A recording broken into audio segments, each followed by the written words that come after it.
အမျိုးသမီးတစ်ယောက်ဟာမိသားစုဝင်ရေးအတွက်မနက်တိုင်းဘိန်းမုံဖုတ်ရောင်းပါတယ်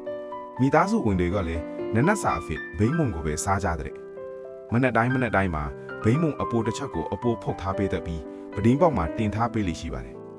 မနက်တိုင်းလာယူနေတဲ့အဖိုးကြီးတစ်ယောက်အတွက်ပေါ့သူမတတိထားမိတာကအဖိုးကြီးကမုံလာယူတိုင်းကျေးဇူးတင်ပါတယ်ဆိုတဲ့စကားလေးတစ်ခွန်းတော့မပြောဘဲအကုသိုလ်ပြုရင်ဒုက္ခရောက်ပါစေကုသိုလ်ပြုရင်ကောင်းကျိုးခံစားရပါစေလို့ပဲရေရွတ်သွားလိမ့်ရှိတယ်နေတိုင်းအဲ့လိုပဲရွတ်ဆိုသွားတော့မုံကျွေးရတဲ့မိန်းမကြီးလည်းဒေါကန်လာတာပေါ့ဒီနေ့မှသူစိတ်အလိုမချမှုအနေနဲ့တောကဖြစ်နေတဲ့အချိန်အဖိုးကြီးရေရွတ်တန်ကြတော့အလိုက်ကန်းဆိုးမသိတဲ့အဖိုးကြီးရှင်းပြမှနားအိမ်မယ်လို့တွေးမိတဲ့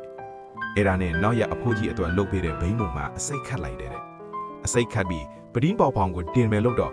ငါဘာတွေလုံမိပါလိမ့်ဆိုပြီးချက်ချင်းပဲအစိတ်ပါတဲ့ဘိန်းမုံကိုမီးပိုတဲ့ပစ်လိုက်ပြီးအတစ်တစ်ခုလှုပ်ပေးလိုက်ပါတယ်အရင်လိုပဲအဖိုးကြီးကရောက်လာပြီးရေရွတ်နေကြစကားကိုပဲရေရွတ်သွားတာပေါ့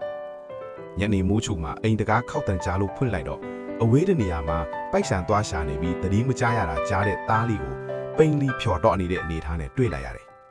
အိမ်ထဲရောက်တဲ့ဆိုရင်ပဲသားလေးကပြိုးပြတယ်မမေရဲ့သားတီနေအိမ်ပြန်ရောက်လာတာဖះတကြားမှတာတီးလာရွာအဝင်းတမိုက်လောက်အလိုမှာပိုက်ဆာလုံးလို့အားပြက်ပြီးလဲကျသွားနေတယ်အဲ့ကြီးမှာခါကုန်းကုန်းနဲ့အဖိုးကြီးကယောက်ကဖြတ်သွားရင်သူလက်ထဲမှာရှိတဲ့ဘိန်းမုံကိုသားကိုပေးခဲ့တယ်သူလည်းနေတိုင်းဒီဘိန်းမုံလေးကိုပဲစားပြီးအသက်ရှင်ရတာဖြစ်ပြီးမဲ့သားကပိုးစားလောင်ကြီးပါမို့သားကိုပေးခဲ့တာတဲ့သားထစ်သူစကားကိုကြားတဲ့အချိန်သူလဲကြမတန်တုံလောက်သွားမှာတော့တယ်မနက်ကအစိတ်ခတ်ဖို့လောက်တာတွေကိုလည်းပြန်မြင်အောင်လာမိတယ်သူမကိုယ်တိုင်သားကိုတက်မိတော့မှာပေါ့ဆိုပြီးနောင်တရီရလာပါတယ်အဖိုးကြီးပြောတဲ့စကားရဲ့အဓိပ္ပာယ်ကိုလည်းကောင်းကောင်းကြီးသဘောပေါက်သွားပါတော့တယ်ဒါကြောင့်ကုသိုလ်ပြုရင်ကောင်းကျိုးခံစားရပါလိမ့်မယ်